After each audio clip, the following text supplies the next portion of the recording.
Muslims in Hollywood. Costume design. Hollywood has the power to shape our imaginations and thoughts.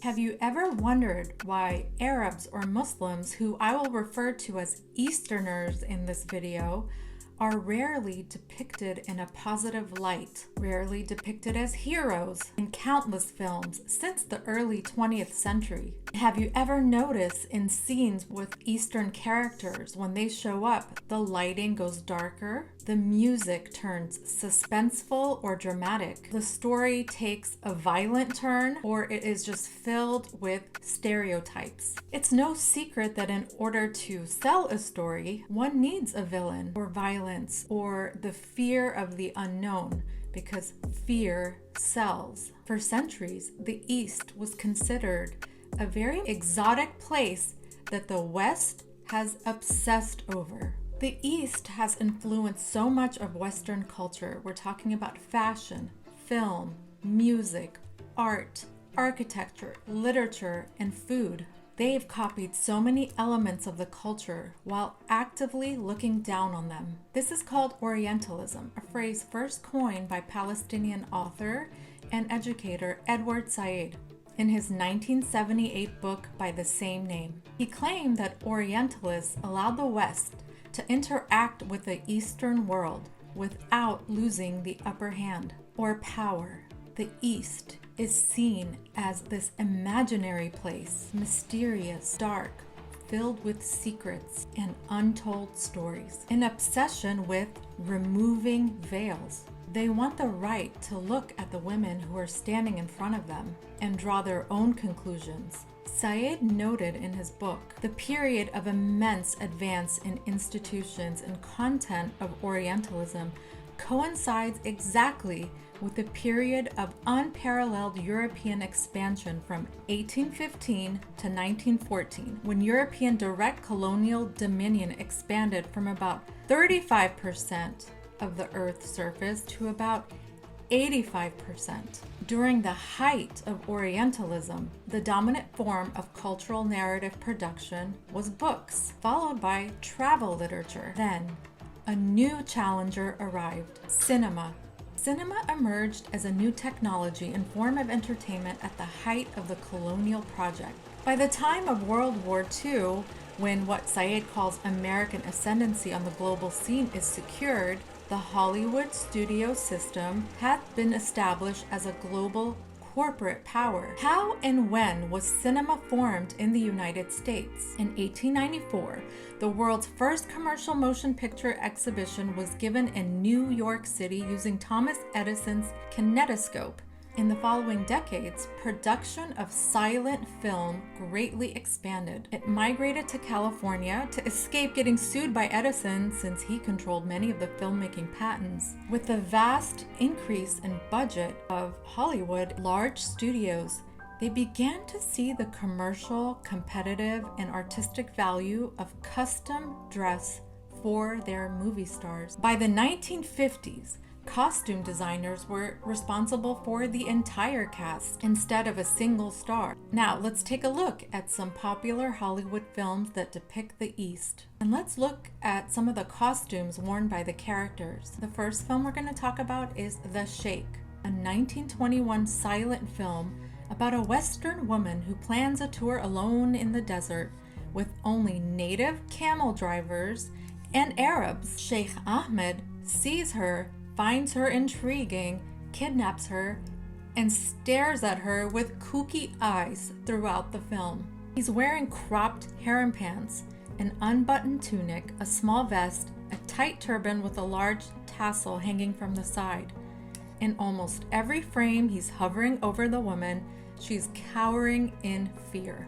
The imagery is to make the public feel that a man in the turban and baggy pants is fearful and dominant. What the audience doesn't realize is their own minds have been dominated by a stereotype that would start with films like this and continue over the next several decades. Many say that this film was about a Western woman's fantasy about being taken by an Eastern man. And some say the real audience was Western men who could project themselves onto the main character played by actor Rudolph Valentino and live out a desert fantasy, an adventure that allowed them in their minds to treat women in a degrading way. This is okay in their minds as long as the main character is European. In a costume of an Arab, a Western man can re-establish his dominance over a Western woman. Now let's take a look at some costumes of some other Orientalist films. Thief of Baghdad, or Baghdad, but the West likes to say Baghdad. Road to Morocco, Lawrence of Arabia. T.E. Lawrence was a British Army officer famous for fighting against the Ottoman Empire.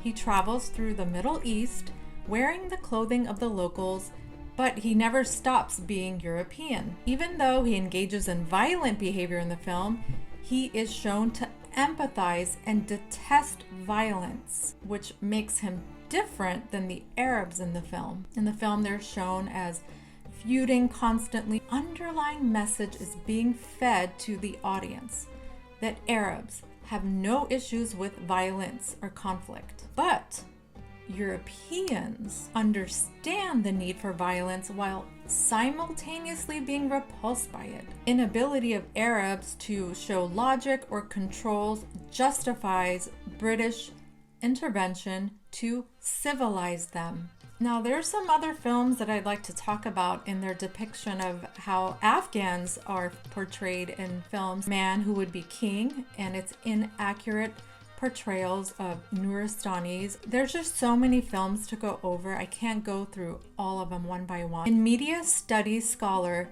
Dr. Jack Shaheen's documentary and book, Real Bad Arab: How Hollywood Vilifies a People, he states he has watched over 1,000 films and documentaries that have Muslims and Arabs in them between 1986 to the year 2000. He wanted to analyze how Muslims and Arabs have been portrayed in a hateful or dehumanizing way. He concluded that out of 1,000 films, only 12 films portrayed Muslims or Arabs in a positive way, and over 900 were negative. I highly recommend you watch this documentary. You could find it on YouTube. So then after World War II, there were waves of anti-colonialism as the Middle East started rejecting interventions by the West.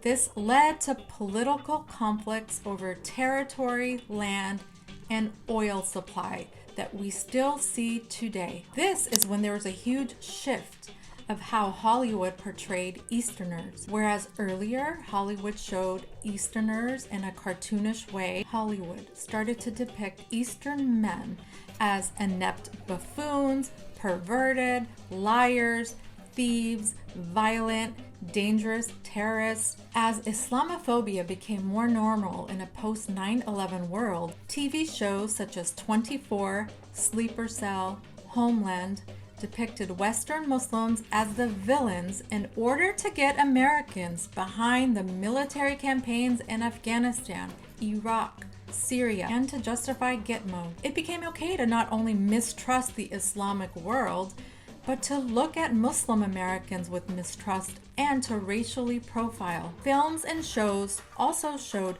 good Muslims, but they were almost always operating as a spy or an agent, serving the white man's mission of dismantling a terror network like United 93, Hurt Locker, Argo, Zero Dark 30, American Sniper. These were the films that would get Oscar nominations and wins. Hollywood films rarely show successful, educated, powerful Muslim women. Since the early 20th century, they are either depicted as scantily clad harem objects belly dancing in front of men, which is part of the Orientalist fantasy, oppressed hidden groups of veiled women, bundles of black according to Jack Shaheen, victims of domestic violence or abuse needing saving from the clutches of Muslim men, or in several films, assisting with terrorism. There's also this obsession with removing the veil. These are just some examples of Orientalism in Hollywood and how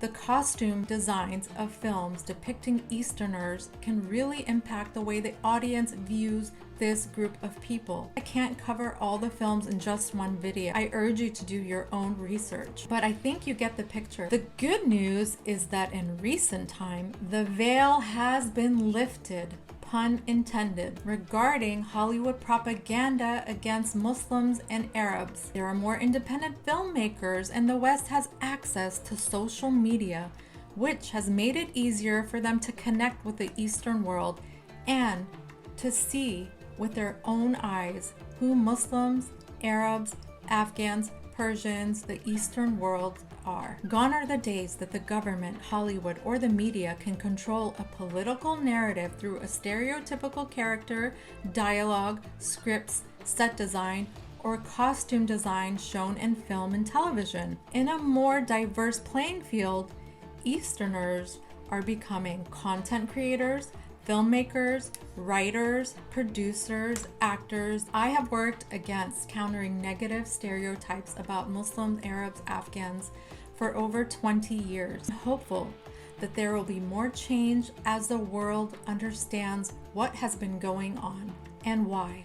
It will be very interesting to see how socio-political climate of today will transform how Easterners are viewed in the West, and how Orientalism in film and media will become a distant memory of the past. And that will shape how media is made in the future. I'm Samira Tash. Thank you for watching Beauty in the East. If you like this video and content like this, please like, follow, subscribe, and share.